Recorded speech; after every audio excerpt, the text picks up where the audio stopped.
Greetings, ladies and metal-gents, and welcome to this latest edition of Tales from Outer Space, where I take stories from across the internet and read them for your entertainment. This particular story is called Hail to the King, written by Joe2_0.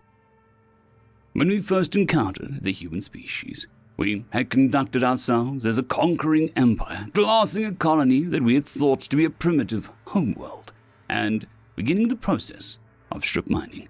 And then, in doing so, kicked off the Human-Vulcan War. We were then introduced to a pair of very human concepts, adapted to an interstellar scale: guerrilla warfare and island hopping. The humans took the idea of guerrilla warfare and adapted it to small-scale fleet combat, ambushing our trade convoys near jump points in the heliopoles of star systems, isolating and depriving multiple targets of much-needed supplies while repurposing the supplies aboard for themselves, and using the computational and navigational data to select future targets for their island-hopping campaign, while forcing us to spread ourselves thin across multiple star systems, searching the impossible vastness of the outer solar systems. Eventually, humanity wore us down. We became financially drained, tired. Their attacks sapped our maintenance and manufacturing infrastructure for seemingly small, but incredibly critical and often overlooked advanced components, and slowly sidelined major fleet combatants as parts to repair absolutely critical systems, such as jump and navigation, became in ever shorter supply. Eventually, with enough of our technology and manufacturing captured or reverse engineered, a majority of our space-going fleet sidelined or relegated to in-system duties, and an inability to concentrate our space-borne infantry as a result. They conducted a rapid strike against our seat of power. It was relatively bloodless, a token gesture meant to send a message more than anything. But a foreign fleet controlling close orbits, smashing your orbital infrastructure, and sending a massive kinetic strike into the ocean 10 miles off the coast of your capital tends to send a message. So, embarrassed, bankrupt, and teetering on the brink of collapse after fighting a century-long war on a far less advanced species' terms, we capitulated. Most will take this at face value. Through determination and gumption, the humans won. Yes, true, their infantry and sailors have an unmatched fighting spirit, and what they call the esprit de corps the galaxy over, but that's not why they won. See, the humans have a very particular speciality that is equally unmatched and far more important. They live and breathe logistics. They looked at the data they captured from our envoys, and in most convoluted manner I have ever seen, they put together hundreds of innocuous data points into a picture that should have been classified. They understood our logistics better than we did. One of their first strikes was a facility which I helped try to defend, and never thought much about it at the time. A ground-based low-power jump array, simply for testing the stability of components in jump conditions. I had assumed it was simply an outgrowth of some overfunded public safety office. The humans, however, being relatively new to jump travel and encountering pitfalls of ourselves had solved and promptly forgotten, immediately recognized it as critical to the quality control process for advanced components to ensure that artificial matter, or worse, antimatter, is capable of remaining stable in jump conditions, hence its position on the otherwise near-barren world. By capturing a single world on the outer rim of our empire, the humans cut our ability to create jump-safe components in half. However, they're not just excellent at deciphering the logistics of others, and if you'll permit me an anecdote, I'll explain.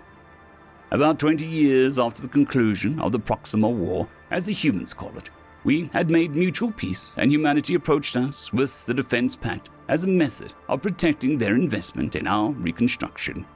They kept some of our worlds, and on others we founded joint human-Vulcan pilot colonies. We also formed a small combined military force from select units in both of our standing militaries, which is the relevant part. It did not take long for some of the more belligerent species, which had been previously cowed by the Vulcan Empire's might, to test its alliance, as stellar politics does abhor a power vacuum. Inside of 5 years, 3 separate species attempted to carve out bits of Vulcan space as their own.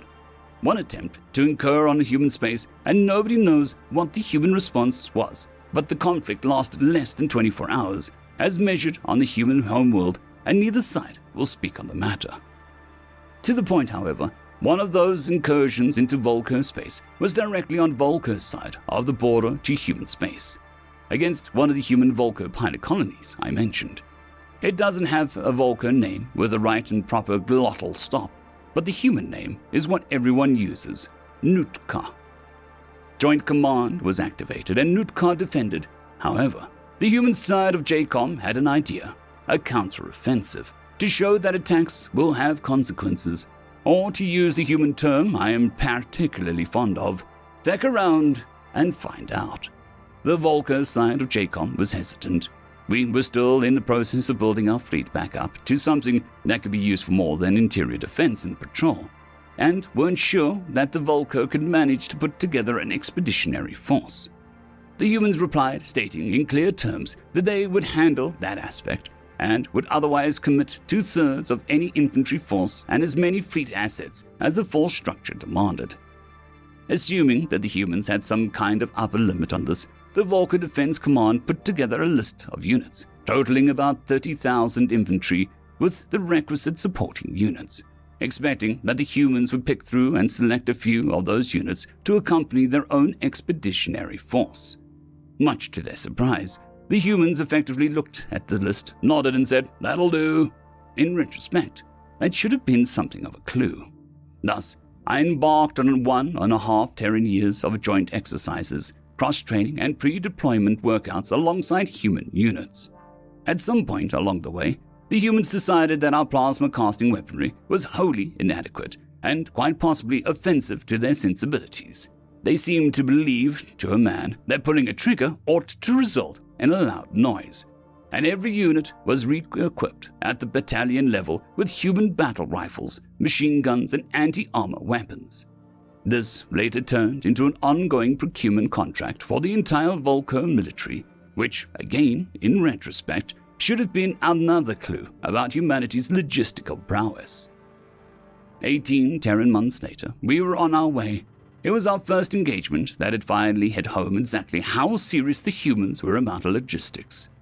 We had selected the world of Knitsk as our first target. The humans wanted to push back against the Vidine, as they were the most military powerful of the powers poking at the new alliance, but also not so delusional that they couldn't see what was happening when we began striking in their territory.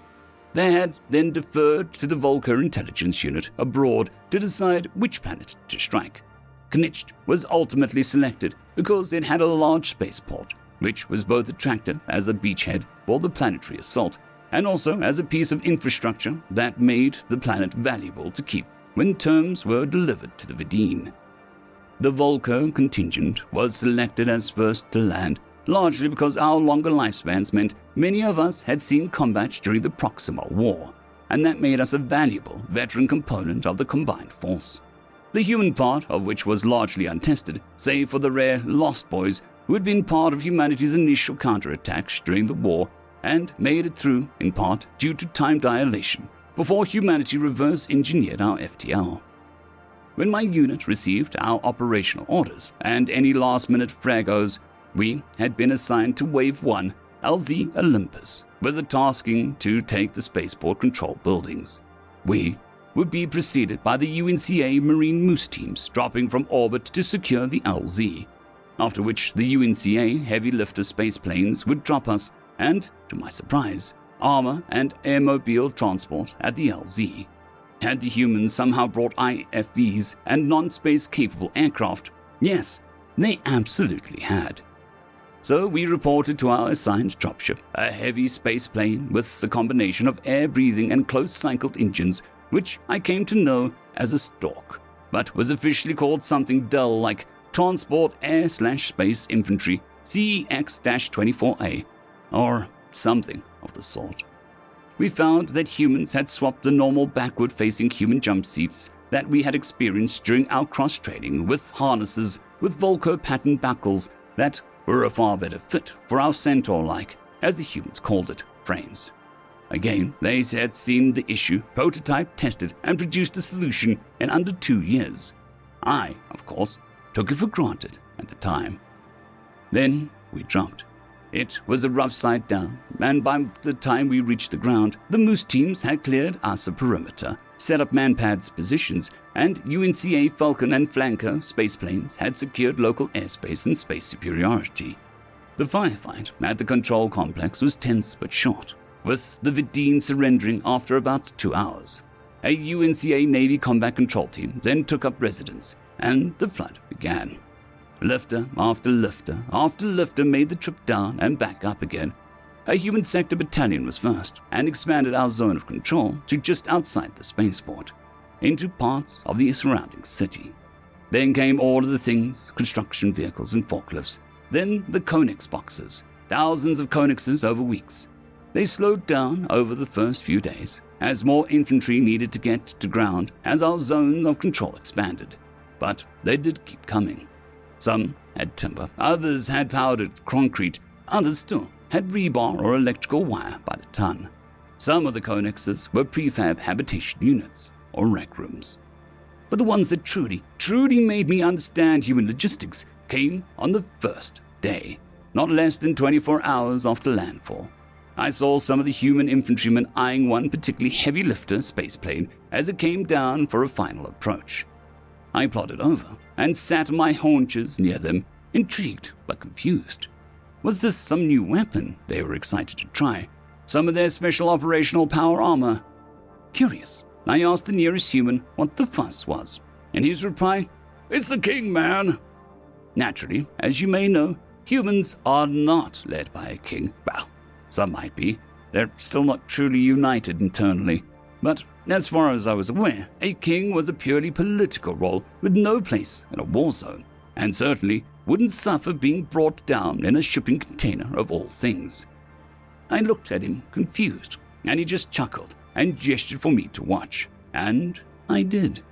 A few minutes later, the squeal of tires on tarmac announced the spaceplane had landed, and the watching humans cheered, and a few other Volker who, like myself, watched on with a mix of curiosity and bemusement shrugged at one another. That is, until the ramp lowered. Out rolled 4 Konexes on wheels with attached generators. These were not normal tan Konexes. They had been painted a mixture of colors beyond bizarre to see in a war zone. One was yellow and red, with a large human M. Another was purple and white with a bell, and a third was green and yellow with what looked like an odd version of recycling symbol, and a reference to the human intracity public transport. And the fourth, I will never forget. It was blue, red, yellow, and brown, with a food item and a portrayal of a human royal in garb. And on the side, the words Burger King in enormous red letters. At the beginning of the invasion, humanity had shipped 4 separate fast food enterprises across interstellar distances at great cost, and had them in operation under 24 hours after first landing. I had a burger later that day. It was okay. Hail to the king, baby. End of story.